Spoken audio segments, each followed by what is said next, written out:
Hi Sunshines, welcome back to our channel. I'm TaylorAnne. And I'm LoriAnne. And together we are MADCURLS. And welcome to another MADCURLS video. This time we took our video outside as we're on location in our front yard. As you would have seen by the title, we are doing a Q&A and it's a beautiful day out, so we were like, let's just take it on outside. I know, who's sick of just being in the house? Just in the house. Yes, changing pajamas. Right, seriously. So we're like, let's just enjoy the weather. Doggy's over there, he's enjoying it. Yeah. And so we went onto our Instagram and we asked you guys to send in questions for us for this Q&A. And these questions are gonna be more personal, like about us, certain things, less hair questions in this type of video. So, you know, what's your top 10 favorite products? You're not going to find a question like that in this particular Q&A. Yeah. This is more like personal and like fun and about us and like stuff you guys wanted to know. Right. About us and a little bit about this channel. There's a few YouTube questions in here. Right, okay. But yeah, we're excited. We are excited to do this Q&A. Yeah, the hair questions, I know it's a hair channel. However, there are two personalities on the channel. And so I know that at times people ask us sporadically things about our lives. And so we figured we would dedicate this video to something like that. Yeah. When we go, we used to be more consistent, of course. Those that know the channel know that at one point we were going every single Friday. We were going live. However, life changes and things happen, and so we're not doing it as consistently as we once were. But when we do pop up, and we're going to try to do it a little bit more than we have been in the recent past because of all this lockdown and shutdown, you know, to kind of like entertain our audience. We'll try to do that a little bit more. Yeah. But it's times like that that you would ask the hair questions. Right. So we're not going to like waste a whole lot of time with favorite products, you know, all that. Kind of stuff. Yeah, I mean, we could do a whole nother like Q&A on that if you want, but that one, this is not what this one is about. Right. It's more just personally about us, and the questions are fun. So, yeah. So if you want to hear our Q&A, learn more about us, just kind of sit, chill, grab a snack. I'm sure this is going to be a long one. Hear us chat.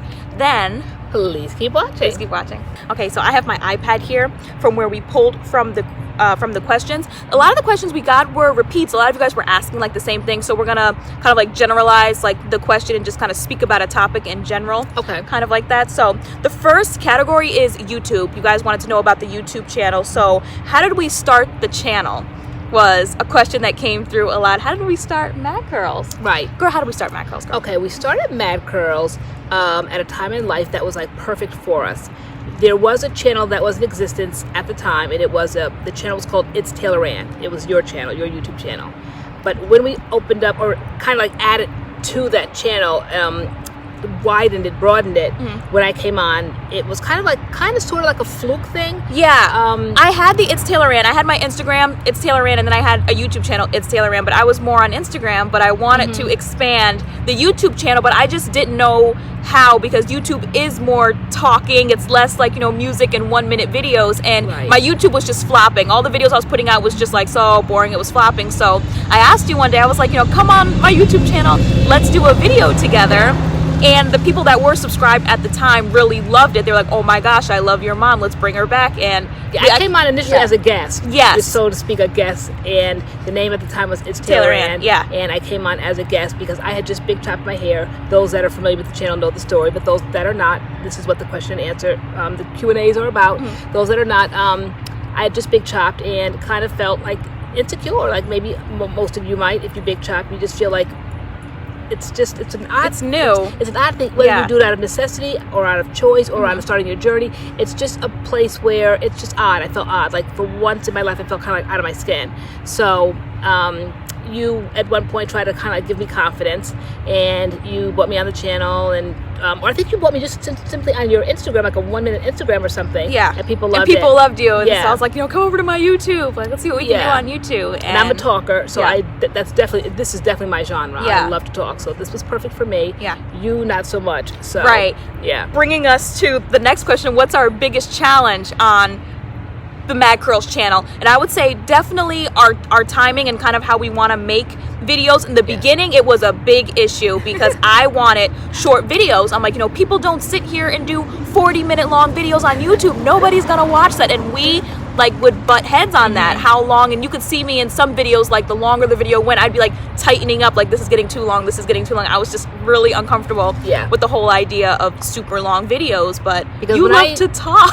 When I answer something, I have to go way around Robin Hood's barn and then come back to the starting point. I have different kind of, I go off the rails quite a bit. For you guys that know me, I do, and so I enjoy talking. I enjoy answering questions, and I like to be thorough. And then I have to have props, and I have to always have like something. If I don't have it, I'm running to get it. So I think that was the challenge. And then finally, you just kind of like laid back. Because people were liking it. I guess I couldn't really see the vision, and I guess I wanted our channel to be like all the other successful channels out there that looked like what I thought a YouTube channel was supposed to look like. And you were like, we can do our own thing. Like we are Mad Curls. We don't have to be like the rest of these channels. We can be unique. And it worked for us. Everybody can have like a 6 to 12 minute video, and that's fine. It works for them, obviously, because they have so many more subscribers. We've been out for 2 years and we're growing. We still get those comments. We got one the other day, like, your channel could be doing so much better if you shorten the length of your videos. And it's just like, this is our channel, this is what it is. The people that are subscribed, they like it, and the people that aren't,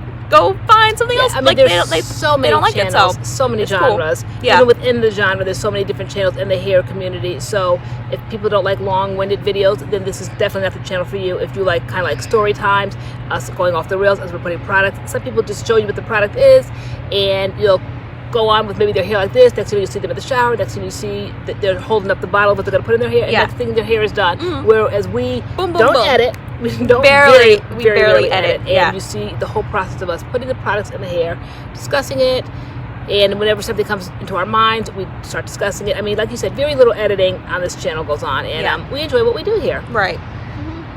So another question is, what's our favorite thing about the Mad Curls fam? I thought that was a cute question. So I would say my favorite thing about the Mad Curls fam is how diverse we are in age.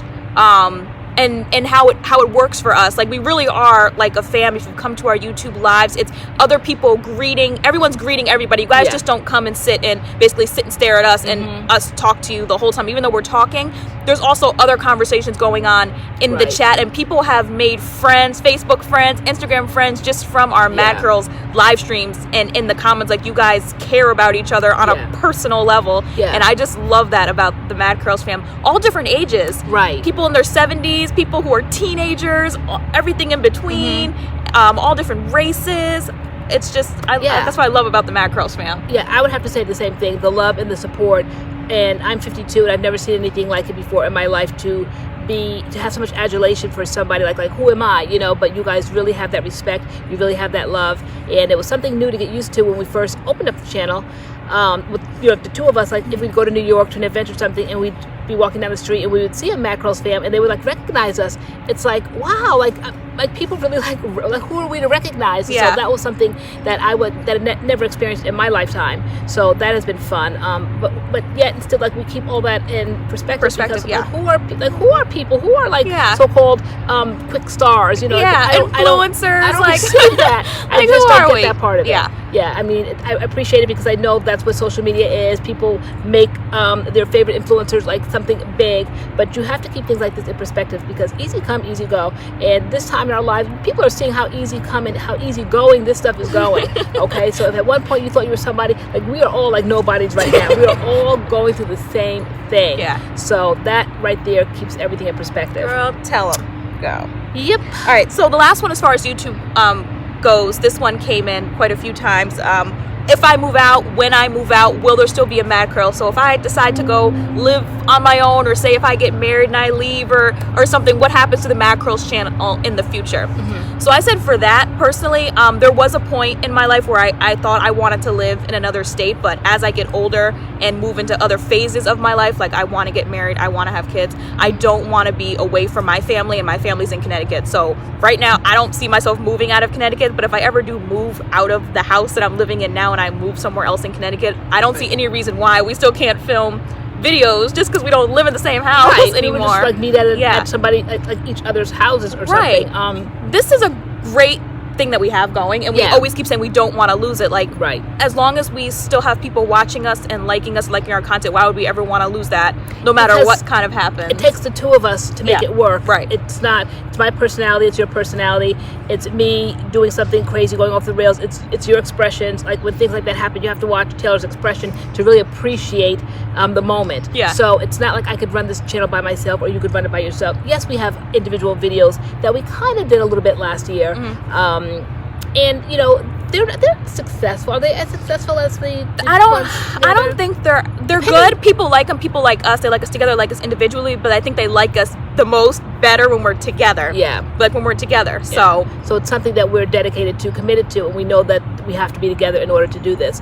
There's so many different ways of doing things now. When people do collabs and they will like share. I've watched channels where they will do a collab with someone in a whole other state, and they'll each take a part in the video. I don't know how we would like orchestrate that when that time would come, if it would come.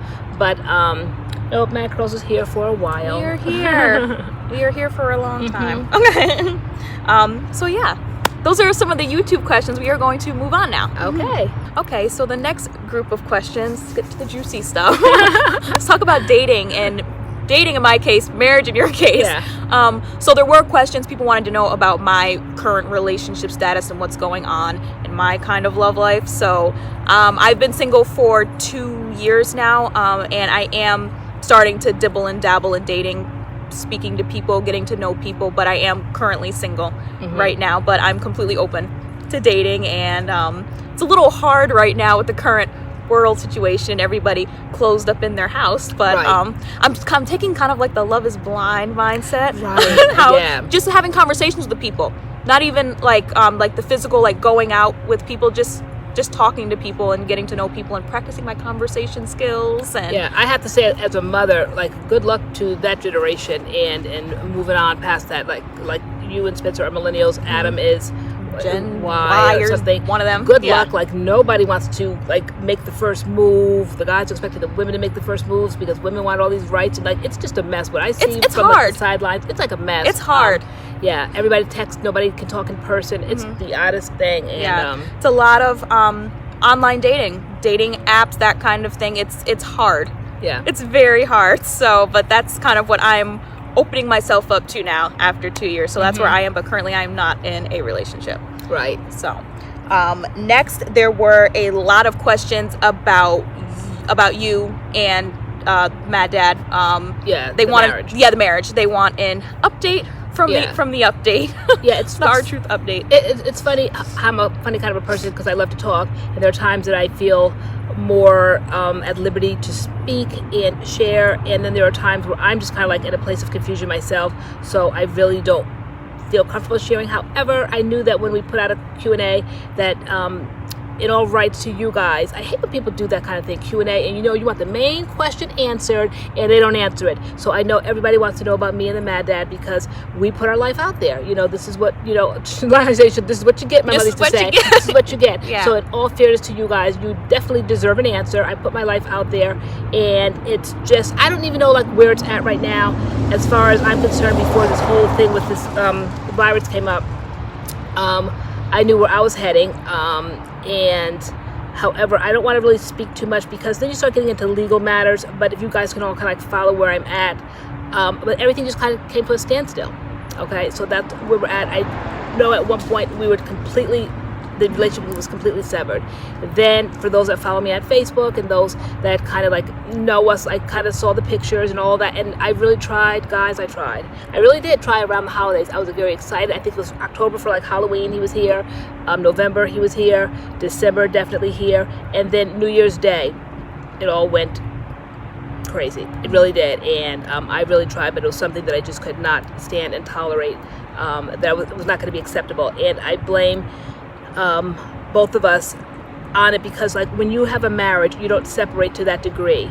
And so I know that the kind of like he wanted the story to go off that he had moved to Colorado to work and send money back, but that wasn't the case. We definitely separated. He was going out there, he was done, I was done, and then we kind of like created two separate lives. And the life that I created here, I like being in charge. I like being the boss of the house. I like, paying the bills. I like knowing things. Whereas for 30 years, I didn't know anything. So I like that now. So I think it was just too much freedom for too long. It was 2 years of on and off of separation, more on of separation than off. So I think that was very difficult, and I was willing to really sacrifice it all just to have that back, because I just valued my 30-year marriage. It's a lot of time to invest in something and then just to watch it just go by the wayside. You know, I felt really bad. I felt ashamed. I felt like, wow, like really you got to throw away 30 years. But when the other person really doesn't want to work on it, which brings us to why he wouldn't want to work on it, is because he was diagnosed with prostate cancer, and so his mindset is different now. He always says it's pre-cancer and post-cancer, and now he's post-cancer, and he lives like a teenager now. Like, and I'm not saying it in an insulting way, but I know of no other way to describe it other than he just wants to live free and no responsibility, no kind of like checking in. Like now, even like through all of this, no checking in, doesn't like.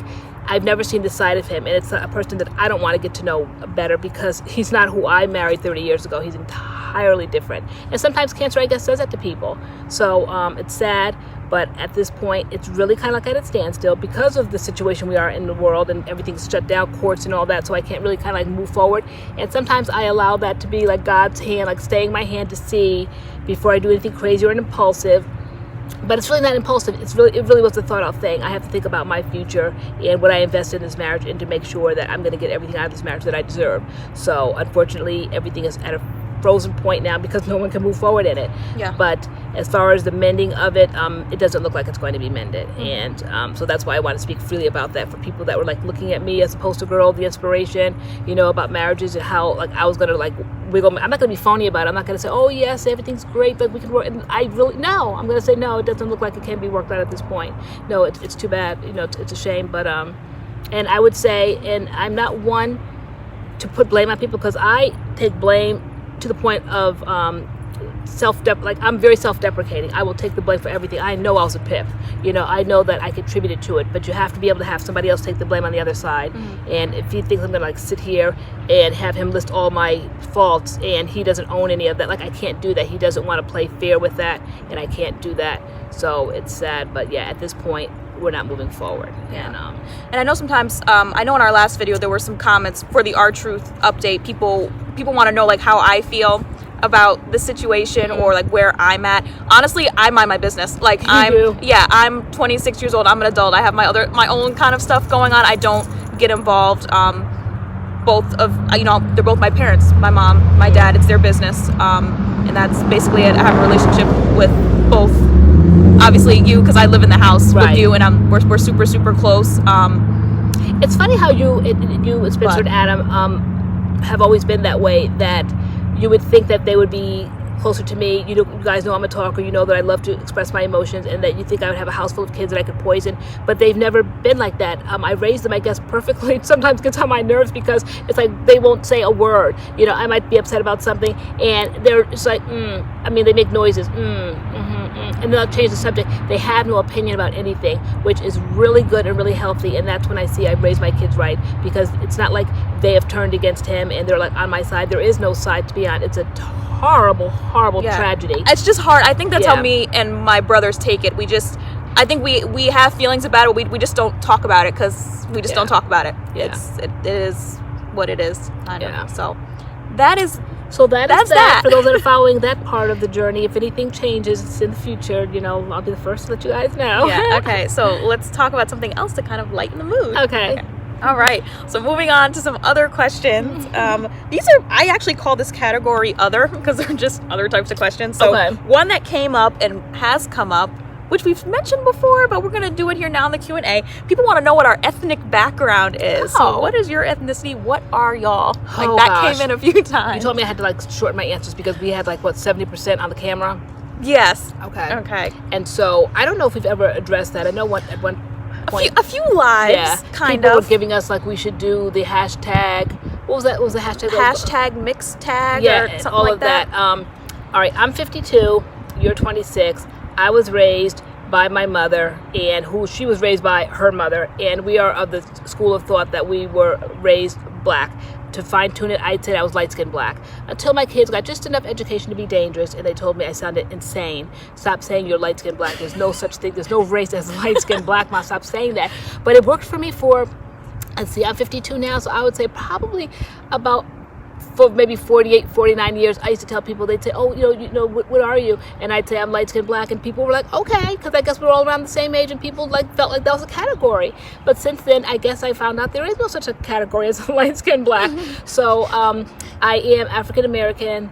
I raised you guys, you're African American. That's what I say now when I get empowered, when I see that everybody is identifying with what they want to be. I say I identify as being African American because it's how I was raised. Yes, I am very fair-skinned. Yes.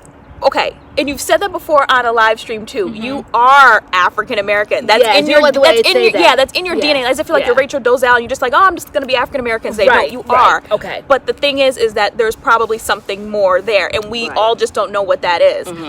So we bubble in black African American on the census. We say what people ask, we're African American, but I mean, if we're being real, there probably is something more there, but no one just has any desire to be doing 23andMe and Ancestry.com and all that kind of stuff. Like, when there's probably something else there, but what it is. And I didn't know what your struggle was going to school, and you were telling kids that you were black as if you had to explain yourself. But then they finally, like, one day we had a talk, and you're like, Mom, like, you're making this hard for me. You look ridiculous. You show up like you showed up in school all my life, like, and you don't look black. Like, I said, black is not like what you look like. It's how did I say it to you guys at the time? It's like what you are. Like, I don't have to look black. I am black. So especially since there's so many different shades. Yeah. There's so many different shades of black. So we're like, what is looking black? Right. There's so many different shades of black. But never in my life have I been so questioned about it, other than when I hit social media, where really people wanted to tear the background up and really wanted to know. Not in a bad way. Never. We really don't have trolls or anything. Yeah. Every now and then maybe on a live, but really we don't have trolls. So people very respectfully wanted to know whether they wanted to know because they want to know how they do their niece's hair or their own child's hair. Whoa, that's scary. Sorry. Doggy just jumped. They ask because they want to know how, to do our hair and, the typing of hair and all of that. Or sometimes people think we're Spanish, and then, like, maybe they're Spanish and they kind of want to, like, relate on that level. Like, some influencers who are Latina or Latino, like, they'll have certain flags in their bios, and people who are Dominicans, like, I'm Dominican or I'm Puerto Rican. Like, so, like, but we don't have that. Yeah. Like, we're not, definitely no type of Spanish at all. There's no Spanish descendancy, none of that. I'm not crazy, like I'm 52, like I said, and I know that I've come around to kind of like receiving the fact that there's definitely got to be something more. It just never was discussed. I have to honestly say it never was discussed. And we will be sitting around at a family picnic, great big barbecue, and one is paler than the next, and no one has ever said, okay, now let's get down to the bottom of this. Like this. Never, ever, ever. I have to say never. I don't like definitives. I don't like nevers and always, but I have to say never one time did I ever go to a family barbecue where all of us pale folks are sitting around. Did everyone ever say, okay, now let's get to the bottom of this. Okay, it just never happened. We were black and that's all we knew, period. And I never questioned it. You guys have been the one to question it. And then for those that know me, know that I have multiple sclerosis, and I know that it is of Mediterranean origin. So, okay, that was the first key that made me question it in my mind, but never researched it enough or never cared enough. But I said, when I heard that, because at the time when I got diagnosed 30 years ago, they said African Americans just did not get it. That's changed since. I'm sure there's plenty. Yeah. Me being one.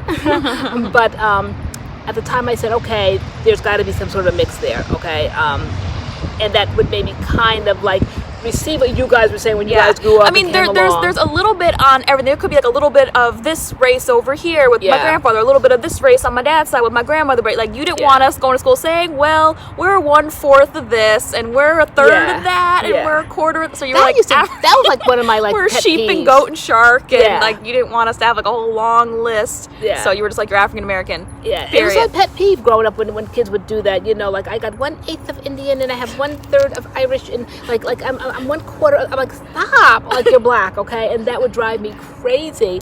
And so I just didn't want you guys to do that. Like claim a culture and stick to it. Pick your race, stick to it, and don't like, well, I'm 1/8 of this, and like just confuse the whole thing. Just make it muddy. Yeah, I mean, especially when there's like 5 different things you're listing. I mean, some people might be like, I'm black and Cuban, Italian and Dominican, like boom and boom. But like when you got like 5 things going, you were like, no, you didn't want us doing that. Yeah. So that was just me. I mean, everybody, whoever wants to do it and own every part of you, go for it. Because there was a man one time when I was in 11th grade years ago, and I worked at a grocery store, and he grabbed my hand and he said, honey, you really need to find out the other side of you. And like the nerve. Like, first of all, please don't touch me. Right. The nerve of first him. things first. And he said, don't deny the other half of you. Because I don't know, maybe the woman in front of me might have asked what race I was, and at the time I said I was black, and she's like, oh, okay, and it's just kind of like moved on through the line. Yeah. But he was not having any of it. He wasn't having And none when of it was his turn in line, he was just like, I heard the conversation, and he's like, there's got to definitely be more to you, and honey, don't deny the other side of you. You need to find out what, like, what? Like, I was 11th grade. You know, if I'm 52 and I'm not receiving it now, you know I wasn't receiving it then. So I just was like,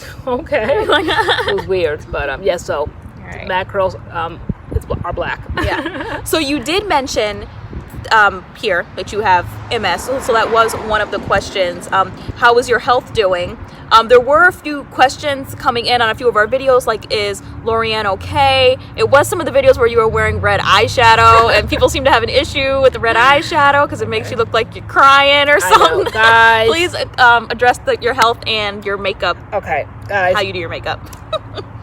How many times am I going to say I'm 52? Okay, I'm a grown woman. Grown. And I do not have anybody make my face up and tell me what colors look best on me. Beauty, I always say, is in the eye of the beholder, and I behold lots of beauty here, and I have no problem with my muddy dark lipstick. The darker sometimes the better, the odd colors, the very neutral. I mean, I like those kind of colors. I call them my dead colors. I call my lips look dead. The deader they look, the better I feel I look. The deader the better. The deader the better. Some people say, you look so good with a nice coral, or or a peach, or you look so good with a pink or a red. No. I said, whenever you see me with those lipsticks, those will be that's when I will be in a coffin, okay? They say, my mother used to say, I hate that color. She goes, you look like you're dead. And I'm like, no, I'm not dead, but when I am dead, I'll have pink and coral and peach on. Because that's when the funeral home will start taking that to try to make you look more alive, pinch my cheeks and give me red cheeks, and that's when I'll be like a Cupid doll, okay? So those are not my living colors. I like what I like. Yes, my eyes, sometimes it's plenty of eyeshadow. Sometimes I heard people in the community that they said that MADCURLS is so, like, the women there are pretty. The mother just does way too much with the eyeshadow, they said, and she brings it down way too low, and it drags her eyes down. And if they could give me some makeup tips, and I received them very graciously. Thank you for the makeup tips. However, I still do what I do. I love to put on my little bit of eyeshadow. Please let me put my face and paint my face the way I would like to. And I appreciate the tips. However, I probably won't be taking them because it works for me. Yeah. So your makeup has nothing to do with the fact that you're sick. No. Lately, people have been saying that I look sad, or I'm starting videos looking like I'm crying. No, it's just probably the days I've wore the red eyeshadow, and maybe it's gotten into my eyes, and no matter how many eye drops I put in, like, you are relentless. You're like, basically get on camera, like you're coming on red eyeshadows, crying eyes, all that. So I can't get the eyeshadow dust out of my eyes, so they might look red. But if I was having a problem, I definitely wouldn't be filming if I was, that down and out. Right. And if I was, sometimes maybe I would film and tell you guys, like, guys, I'm having a really rough day, and because, like, you guys are MADCURLS fam, I'm just going to share with you. But yes, I have been crying, but no, I have not been crying. Sometimes it's hard, the calling out, because, like, I know you guys care about us, and so like, if you see us looking some kind of way, you might say, like, go to the messages, like, are you okay, because you look like, such and such a way. And it might have taken everything seriously to film that video and give it as much energy as we can. So sometimes those messages with you guys, like, calling out, is kind of like, we get kind of defeated. It's like, oh, like, we try to give it, like, all our best energy, and people are still, like, picking up something. Like, sometimes just, like, take the video for what it is. Right. Like, don't, and especially, I think the hardest part, because I don't necessarily like all the time go back to the questions, so I don't necessarily see those as much. But the hardest part is, like, if we go live, and right when we're going live, and you're trying to hold it all together, and then somebody will say, LoriAnne, are you okay? Like, I hate those questions. Like, don't ask me on live if I'm okay, because if I wasn't okay, I wouldn't be there. And if I'm barely, like, holding it together, just be happy that we even came forward, because it's a treat for so many of you guys that you love when we come live, because you guys all get together and get to talk. And and then we talk. It's like, that part of it is, like, almost like when you're an actress, you have to just move. The show goes on, so it's at a time where the show has to go on, whether we need it for financial purposes. We have to go out there, we have to make a video, we have to go live, because, like, we're at the end of the month maybe, and we just have to kind of, like, cross over and make our mortgage payment, or not mortgage, but rent payment or whatever. So sometimes you just have to go, and then when we finally finish it at the end of the night, we're like, that was fun. I'm so glad that, like, we pushed and went forward. So it's just a hard thing to do when people are asking you. And I know you guys do it in a loving way. Totally. And you care. But if the question's asked one time, and you've asked it once, don't put it in again. Don't put it in bold. Don't do that because it's just like it's not going to get answered anymore. Yeah. You know, for that, it's difficult to kind of pull it together. And even now, even touching more personally to MS.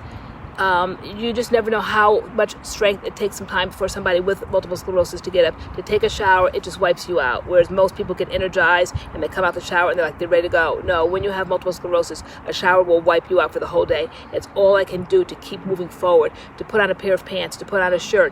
It's all I can do. That energy that it takes to do that is all I can do to move forward. So when you finally get yourself together and you're trying to sit down and you're trying to make a video, the last thing we need in the comments, other than something that's going to be helpful, is was there something wrong with me? Like, no, there wasn't, because I wouldn't be sitting in front of the camera if I was. Yeah. So it took all the strength that I had to sit in front of that camera. Yeah. So just kind of let that part go. Appreciate the love and the question. But so your health, it's good? My health is good. Yeah, as good as it can be. You know, I've had it for 30 years. I definitely see more progression. I attribute it definitely to the stress of the marriage, because they said I was never going to be a poster girl. And I said, not only am I assembling the poster, I am grinning on the poster now, I feel like definitely I became extremely more symptomatic throughout this whole process of my marriage going down the drain. So I think that's not helping. So I just take it one day at a time.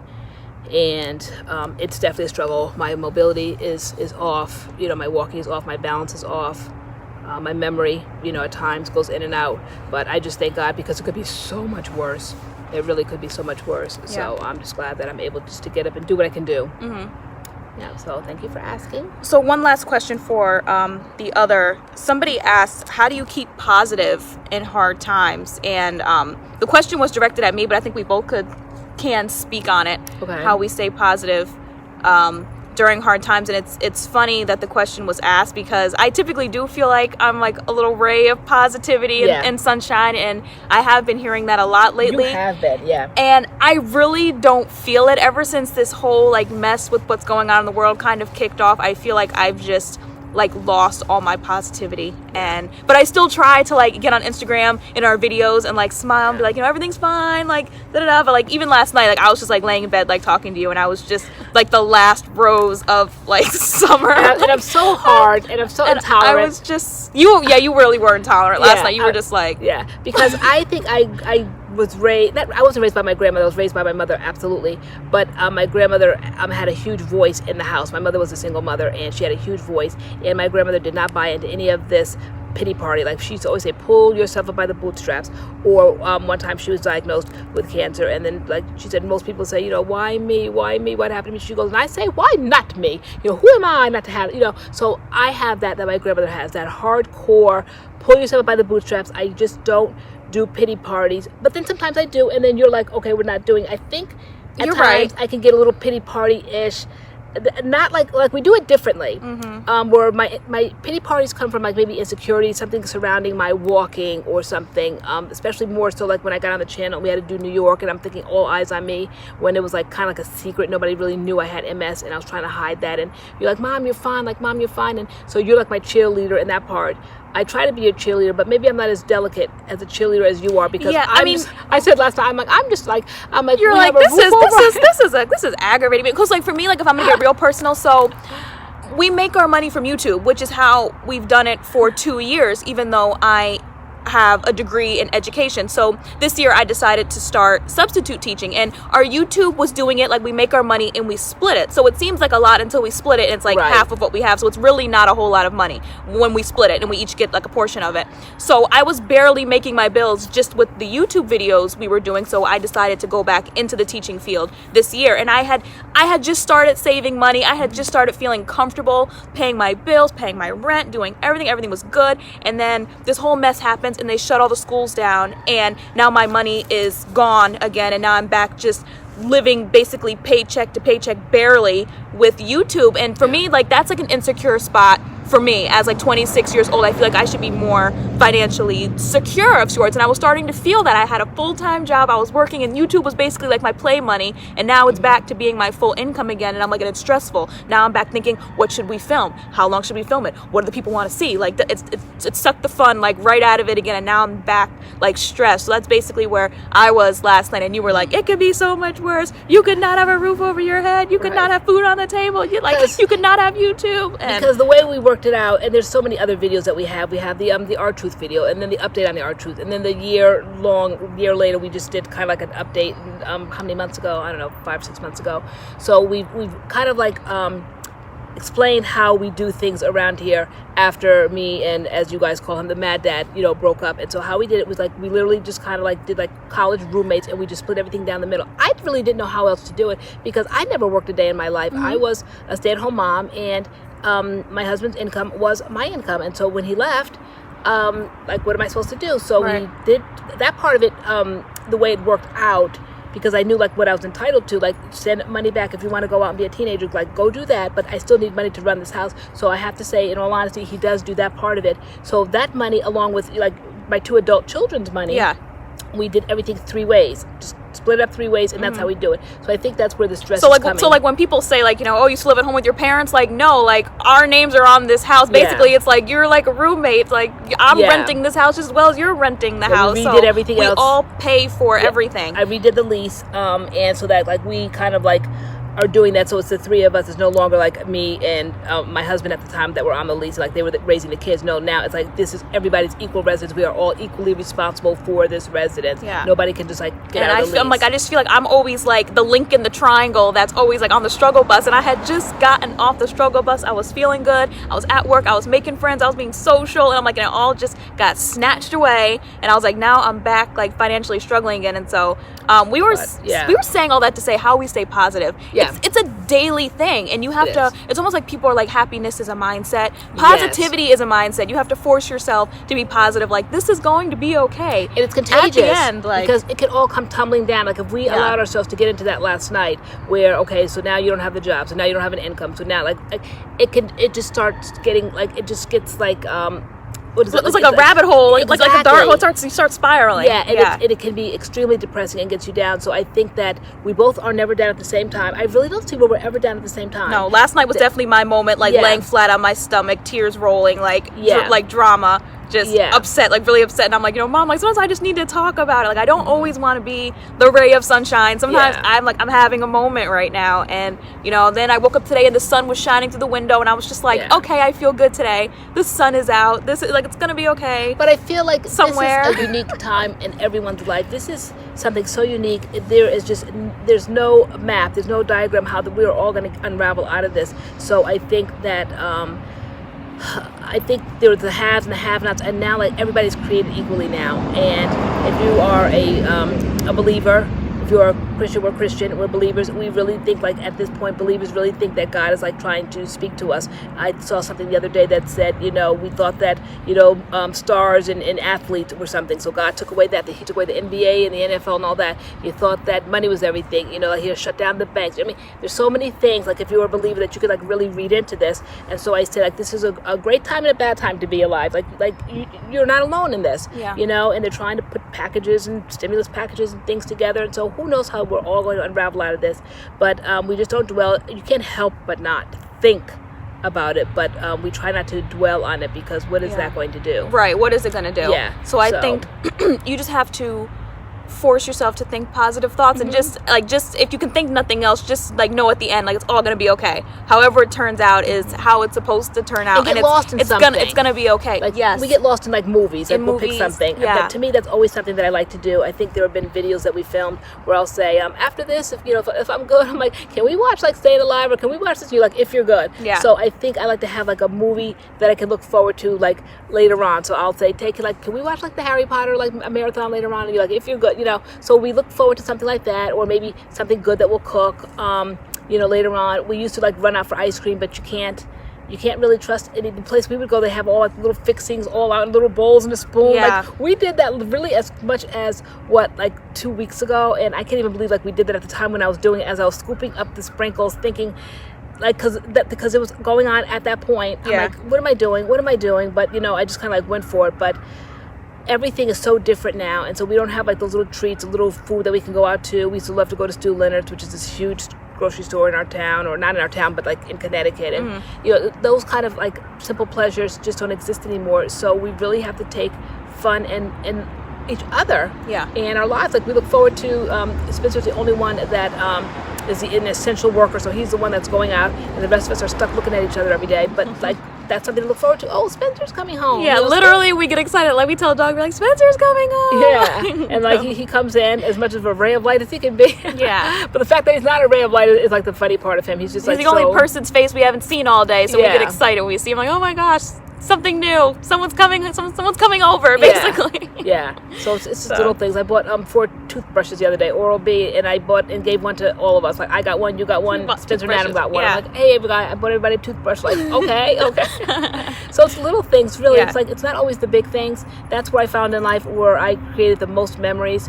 I remember one memory years ago with me and my mom. I was pregnant with Adam, like really like the last month, and it was something so impromptu. We just walked around a little quaint town in Connecticut and walked up and down the street, and I always think back on that moment. Little did I know at the time I was making a memory, but it was something so impromptu, something so like nobody bought anything big, nobody like, it was just me and my mom walking around, period. And then I think we stopped in a little Chinese restaurant at the end and got some Chinese food and sat down at the table, and it's always a memory. Like I was getting ready to have a go Adam, and it was just me and my mom walking, and I didn't know I was making a memory at that point, and so I often think back at that time. So it's the little things. I thought the other day, I'm like, we're gonna think back on this time, right? And how like we always bought in our little rations. We'll go out and like do a day of shopping and still keep looking for toilet paper. We found some paper towels the other day. Just like little things, and we're making memories, but we don't realize it. Yeah. Oh, guys, UPS. UPS is here. Let's see. Hold, please. Hold on. So Doggy's bed came. And so when you said for his birthday is March 29th. That was another question. How's Doggy? Doggy's good. He's going to be 1. I know. So today on March is 29th. Thursday, right? So his birthday is Sunday. Yeah. Yeah. And you bought him 2 beds. Not only 1 bed, 2 beds. Well, I wouldn't call it really a big bed and a little bed. A big bed for downstairs, and then the little bed for when he's upstairs, like kind of like when we're just like chilling. Those moments when we watch the movies. Yeah. And he just kind of like chills on his little bed. Yeah. So. But okay. Yeah, so it was UPS was for Doggy. But getting back to what we were saying, like you said, you never know when you're making a memory. When you're making memories. These times might look real busted right now, but just almost enjoy the moment, kind of, sort of, if I can say it like that. Just the worst time appreciate for me the moments was like in Connecticut when we would have what was those the hurricanes every season. It started in September, and the power would go down, and it was horrible. I mean, it would go down for like days at a time, sometimes weeks at a time. It was awful, and it was because we had so many trees. That's why it looks so awful now. You could see the barrenness. The but trees. Green grass is actually starting to grow. I'm excited to see green grass. But at a time like that, we'd all go traipsing off to the store, getting our little snacks, and coming back. And at night, we'd like watch our little movies on our little different mechanisms here, on my iPad and whatever, portable DVDs, and we'd have our little snacks because we'd have all traipsed off to the store during the day, and it seemed like it was like the best of times, it was the worst of times, but those were fun times, like we made it through. So those were memory making times, and you don't know it at the time. So right now, like, I can't say enjoy this time in life because there are a lot of deaths, and that's very frightening, and very scary. But it's like if we survive it, and there's like not that many casualties within each person's family, I guess you could think of it. So maybe that wasn't the best way to say it, but just you never know when you're making a memory. Yeah, stay positive, because being negative is not going to do anything but bring you down mentally. Right. So just try to look at the positive, stay positive, the best you can. Could be a rabbit hole. Because it just kind of like your mind just keeps going. Like you can't never seem like you can pull yourself up because you think of this, and then when you want to be happy, you think of something else. Yeah, it's a rabbit hole. So you have to think of something positive and just kind of like stick to it. Right. And that's just kind of like how we do it. And then plus we have like each other. So really, definitely, if you have somebody that's positive in your life, a cheerleader in your life, like don't get rid of that person, because it's those people that will pull you out. What did I say? Some cheerleaders are harsher than others. But I think you had a gift of exhortation. Exhortation. Yeah, like in the church sometimes they tell you what your gifts are. Your gift is definitely exhortation, definitely, because you are just always positive. So you are a blessing, my dear. All right, so we said we know this video is already super long. Hashtag I'm still here, Mad Curls, if you have made it this far in the video. We're gonna do like a little bit of a speed round, and then we're gonna be done with this Q&A. And you guys have to comment down below. If you like the Q&A, drop some questions down below, and we can do another one. This was really chill. Yeah. All right, so just some quick fun ones. So, what's your favorite song to sing, Cayman? Oh my gosh, like so many. Like I love to sing. You hate when I sing. I just this morning, I don't know, when that question came up, I said for some reason Whitney Houston. Definitely Whitney Houston. Got Nothing. I love that song. And the part like don't let close one more door. Okay, I love that part. Guys, I nail it. She doesn't think I can, but I definitely do. So I love that song. That came into my mind today. But there are so many others. Yeah. There's so many gospel songs that I love. Right. There's so many. I think my favorite, like in shower song, because like, you know, the shower's running and you feel like you're in a music video, is Adele. I love listening to Adele.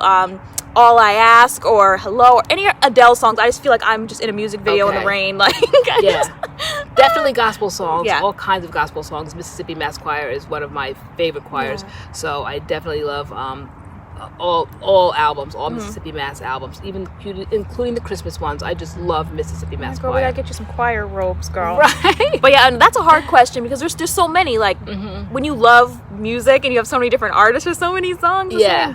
But the one that came to my head was Adele. I love singing Adele. I get all up in my feels. All right, dream vacation, Disneyland.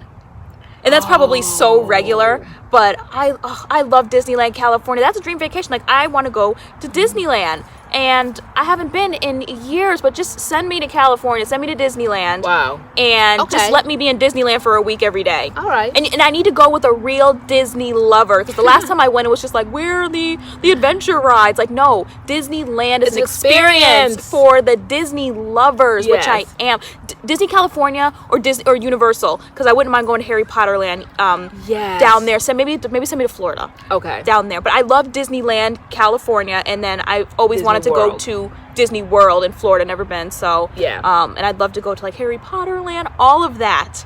That's where I want to go. Though I don't know, those that aren't familiar that don't realize that she was born in California. Oh, yes. And grew up until like what age were we there? You were about 4. We kept kind of going back and forth for a while when you guys were younger, but we definitely lived in California. At one point we lived 10 minutes away from Disney, and that is what I would do with them daily, take them over to Disneyland. To me, that's the original. That's where Walt Disney first started, and then they did Disney World in Florida. But to me, Disneyland, though it's smaller, it's just quaint. It's completely different. The environment, the atmosphere is different. But to me, it's the original, and I love Disneyland. And I would take you guys to Disneyland every day for story hour and all of that. So, so you loved Disney. And, I still love Disney. But my dream vacation probably would be if I could go to Europe one more time. If I could go to England. I went to England years ago. Honeymoon kind of, sort of, so to speak. Maybe got married and then like a year later went there. But I went to England and then I went to Paris. And, Paris... Okay, maybe, all right, I'm not like really wanting to go back there, but if I could go to England one more time. I don't mind Paris, the Eiffel Tower. Yeah, I know, but I didn't want to go up there at that point. But like England, like Buckingham Palace, like all of that stuff, like because I am a bibliophile and I love to read, and since I was there, I really kind of like got into all those books in high school that they make you read that you don't want to read, all those Jane Austen books, all those Pride and Prejudice, and all of that kind of like Charles Dickens and all of those Jane Eyres and all of that, Charlotte Bronte. I've read those as an adult and thoroughly enjoyed them. I am a true, what is it? Is it Anglophile when you just love everything British, everything English? So I truly love everything English and British, and I would just love to go over there and appreciate it now. I liked it then because it was just like going to Europe, but now I'd really appreciate the experience. I would want to go to Jane Austen country and all of that, so if I could. And like, with my mobility and everything, it would have to be like a place that I could go, that I could like take my time. It probably would have to have wheelchair access or something, and I'm like very cognizant of that kind of a thing. But still, if I could have that, if I could have that dream come true one day, one more time, I would definitely want to go back to England. Okay. And the last question: what's your favorite food? I love food. You take that one. I love food. My favorite food is macaroni and cheese with hot sauce. I love it. And then sometimes I'll throw like green olives in it. I know that's like the totally like the weirdest combination ever, but it's my favorite food. And whenever I go to restaurants, I'm always searching to see if there's like macaroni and cheese on there. And sometimes I feel like a little kid, like, eating macaroni and cheese. So I try to get something else like salmon or something more adult. But I love macaroni and cheese. Sometimes I'll just get a side of mac and cheese. Yeah, you do. I love macaroni and cheese. It's my favorite food ever. So and I'd have to say, I'm not really a foodie. You definitely are. Like we'll go to a mall and I want to get started with the shopping and you want to get started with the eating, and I'm like, we just left home, like what could you possibly want to eat? But so I always say that I eat to live, not live to eat. Some people like live to eat. They can't wait to get up in the morning and start planning out their breakfast, lunch, dinner. Like I am just not a food, I say addict, but I guess that's the way normal people eat. Yeah. So, and especially since I've crossed over to, in my 50s, like working my way through this, like the weight, like, it doesn't work the way it used to. Like you could put it on and like easily take it off. Like, no, it doesn't come off like that anymore. So, and now that we're all just sitting around here waiting for marching orders when we can leave our homes, like, oh my God, I'm so afraid how I'm going to come out of here. So, but if I had to pick a category, I would say sweets. That is like my favorite thing. I am a candy eater. I am a sweet cupcake cake eater. Give me a great big slug, not even like a slice, but a slug of cake, great big slug, and abnormal. A slice is a slice. Sometimes you don't even like wait for the cake to be baked. You'll just eat the, we just make cake mix. We just get the cake mix, don't even put the egg and stuff in it. Like we just put some water in it, stir it up. For years I could do that. Mix. I don't know. It's like cookie dough. I would say the last maybe 6 months, I no longer can eat sweets the way I once did. When I eat it one day, I'm wearing it the next day. And I never really saw that before in my life. This is the first time in my life where I eat it and I'm wearing it the next day. And you're not taking it off anytime soon. So that is my struggle now. So I have to be very cognizant during this time. We're all just sitting here around all this food, all the stockpiling of food. And all we have to do is just eat. It's just eat. People are like, I already ate all my quarantine snacks. Right? I know. That's us. All right. One more question, which I think is fun. Someone asked, what is the most busted thing TaylorAnne has ever done? We'll end on that note. Okay. I would say that was the time when you cut your hair. You called yourself cutting some bangs. And I think that's one of the instructions, like during this time when we're all home, don't anyone get scissors and start cutting your bangs, cutting your hair, doing nothing. I think there's like even tutorials like if you want to cut your hair during this time, if you want to, because you can't go to salons or whatever. Like even though I have to say the other day I did, but that was the most busted time for you. Was when you because my hair was straight and I cut it when it was straightened. And she wanted a side bang, guys. I wanted a side bang. You're supposed to cut it longer than you wanted. I cut it here. She cut it exactly. And my hair was straight when I cut it. So when I wet it, it curled up to like here. It was terrible. And you told me how awful it looked. Yeah, you did. Guys, that just you were like, you look a mess. That uncensoredness of me. Yeah, because when you cut bangs, you cut them longer, and then especially if you have curly hair, because you know that they're gonna like shrink up. Yep. But you, at the time, your hair was straightened, and you wanted the side bang. Because all the girls had side bangs. Didn't ask permission. It just kind of like you hear the tippy down the stairs, getting something back up the stairs, and so I'm like, okay, like, just teenage, like what's going on? Like no big deal. And the next thing you know. How did I walk in? You came into the room and my back was to you and you had laundry and you were speaking to me, but like I hadn't turned around and like acknowledged you or like anything that you said to you were like, what's wrong? And like I was just like, I kind of like shook my body and you were like, Taylor, what's wrong? And so I was like, nothing. And you were like, turn around. And I'm like I don't want to turn. You're like, turn around.